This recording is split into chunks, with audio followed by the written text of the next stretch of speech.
Welcome back to the Castlevania playthrough, part number 2, the final part. Only 2 parts long. Yeah, back in the day, games weren't very long, and this is no exception. Most NES games could be completed in like a couple hours at most. Not even, sometimes even less. Some games, like the original Super Mario Brothers, they can be completed in 5 minutes, I think. I don't know what the world record is. I know it's around 5 minutes. Maybe it's a little bit under. I'm not really sure. Tell me if you know. We're in Stage 5 right now, and I love the music to Stage 5. It is called Heart of Fire. It's just, I don't know, I love it. Everything about it. Every time I hear it, I just become so happy, and this is my favorite song in the game. I don't know if it's my favorite, but it's up there. If it's not my favorite, then I would say Vampire Killer is my favorite, because Vampire Killer is such a classic Castlevania song. They bring it back for almost every game, they remix it, and usually the remixes are fantastic. Sometimes they're not. There are a few games where Vampire Killer just sounds awful. We'll be getting to those sometime in the future, I'm not sure when. I do plan to do a lot of Castlevania games. I don't know how many, but I'm going to try to do as many as I can because I love this series.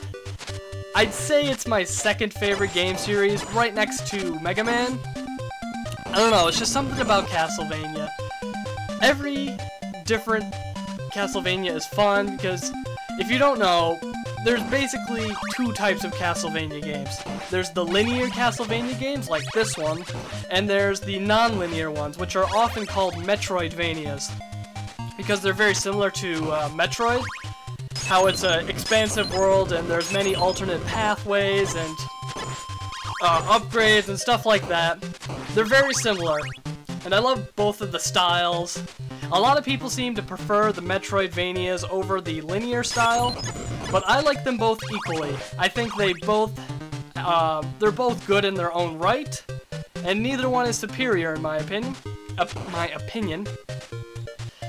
If you've never played a Castlevania game, I don't recommend you start with the first one because it's much harder than all of the other ones.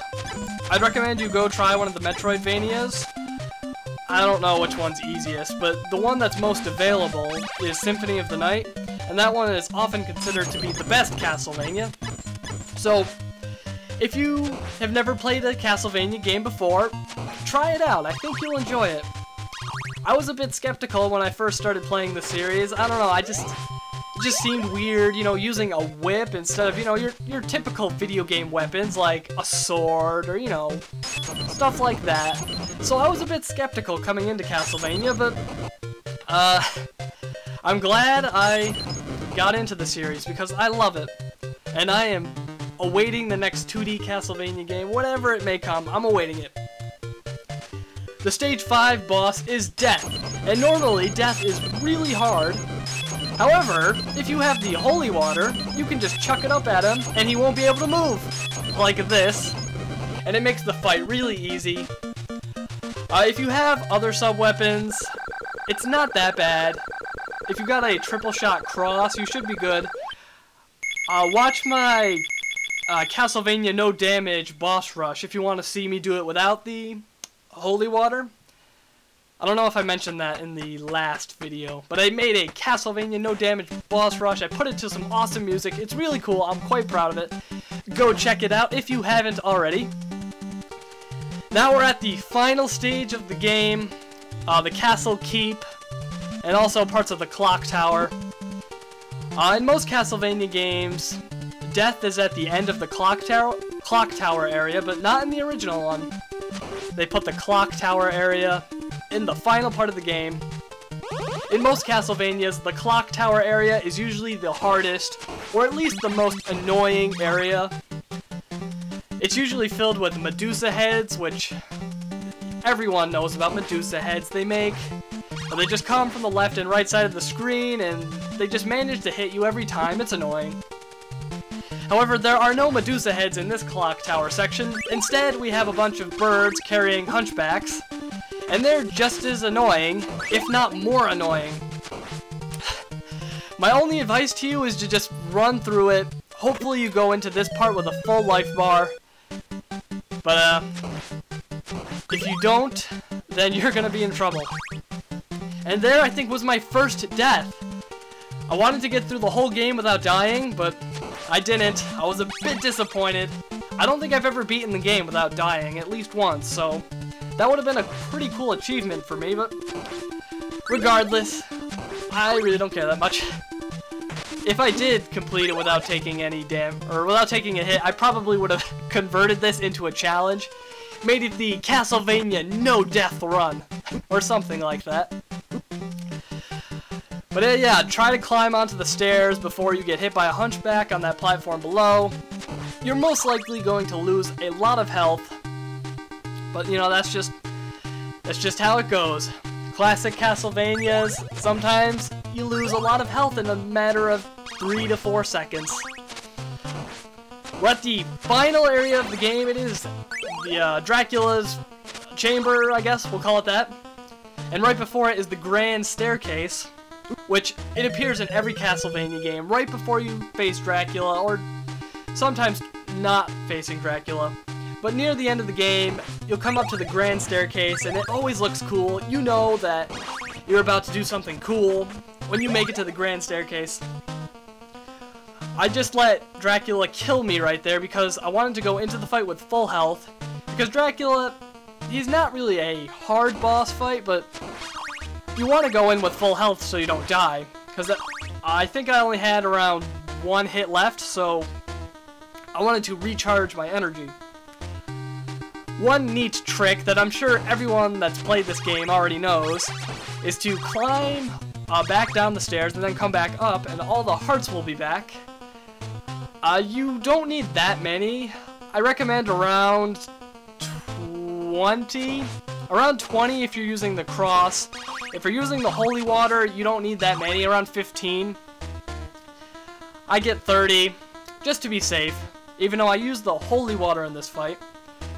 In the first form, I use the cross, though. The strategy for Dracula, he only has 1 attack, or 2. First, he teleports around the room. Not much of an issue, just watch out for him. His other attack is just a standard fireball attack. You can jump over it. A lot of people seem to have trouble with this attack and think it's really hard to dodge. I don't see the problem. You just jump over. Your timing doesn't have to be that exact. I find that it's pretty lenient, and yeah, you shouldn't have trouble here.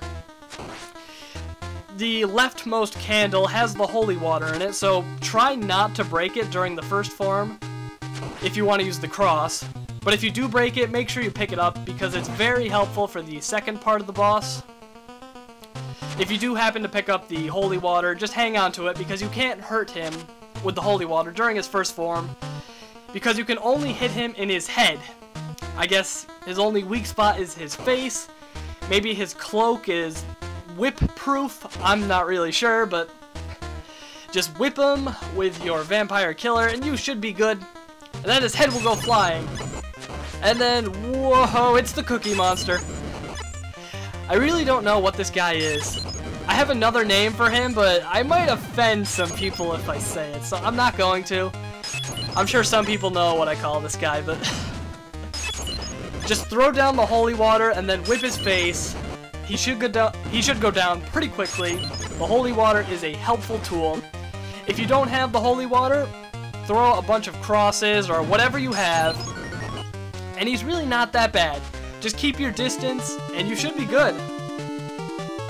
Collect the final orb, and you will complete Castlevania. A classic Nintendo game. And now a lot of people like to comment on the credit sequence coming up, because all of the names are parodies of famous horror stars from horror movies from, you know, the 1950s and around that time. I think it's actually a little bit before that. I think it's like to the 40s to 60s, something like that. And it parodies classic horror actors like Christopher Lee, Bela Lugosi, Boris Karloff, And then it even has, you know, directors and the writer of the novel, the original Dracula novel, Bram Stoker. And, yeah, a lot of people think this is really stupid. I kind of like it, to be honest. I think it's just a tribute to all the classic horror stars, and yeah. But that's the end of the Castlevania playthrough. Stay tuned for my next set of videos, whatever it may be. I'm not quite sure what I'm gonna post next, but until next time, this is UAA signing out. I'll see you guys later.